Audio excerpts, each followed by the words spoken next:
4, 3, 2, 1 start. अध्यक्ष महोदय, आज सदन में वित्त मंत्रालय की मांगों पर बहस हो रही है। सरकार के हर विभाग का वित्त मंत्रालय से संबंध होता है।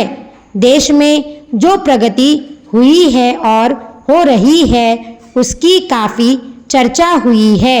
जो प्रगति हुई है वह चारों ओर दिखाई पड़ रही है।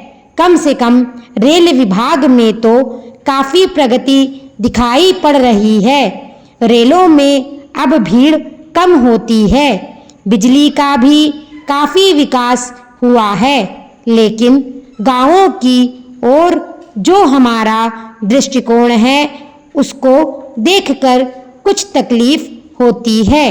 अभी जो जनगणना हुई उसे देखने से मालूम होता है कि शहरों की जनसंख्या अधिक बढ़ी है। आज देहातों से लोग शहरों की ओर आ रहे हैं।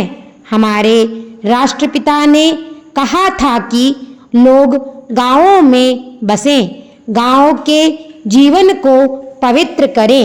लेकिन स्वतंत्रता के 60 साल बीत जाने के बाद भी देहातों की तरफ ना जाकर लोग शहरों की तरफ आते जा रहे हैं।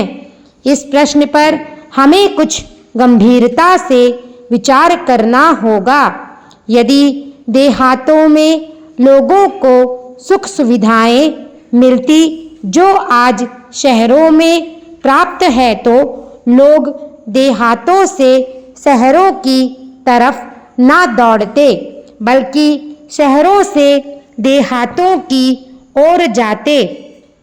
देहात के जीवन में 2 प्रकार की चीज़ें थी। एक तो जमींदारी प्रथा थी और दूसरे वे लोग थे जो रुपये का लेन देन करते थे। जमींदारी प्रथा समाप्त हुई जिससे लोगों को कुछ राहत मिली।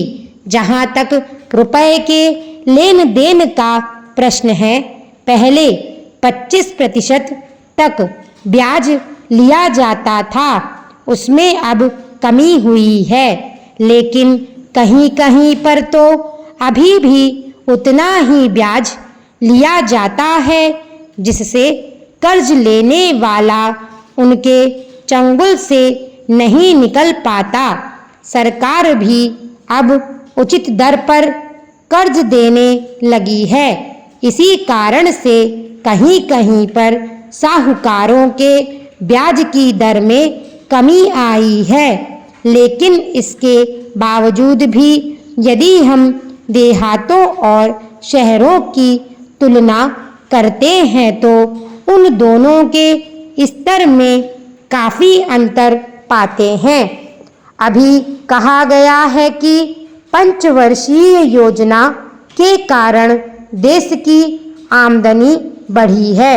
यदि यह बात सही है तो मैं जानना चाहता हूँ कि वह आमदनी कहाँ गई।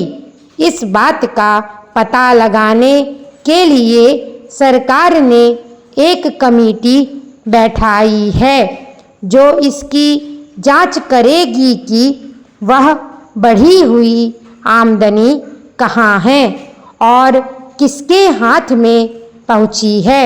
अभी एक माननीय सदस्य ने योजना मंत्री से प्रश्न पूछा था कि पहली और दूसरी योजनाओं के क्रियान्वित हो जाने के बाद किस भाग को अधिक लाभ पहुंचा है और किस भाग को कम पहुंचा है या बिल्कुल ही नहीं पहुंचा है।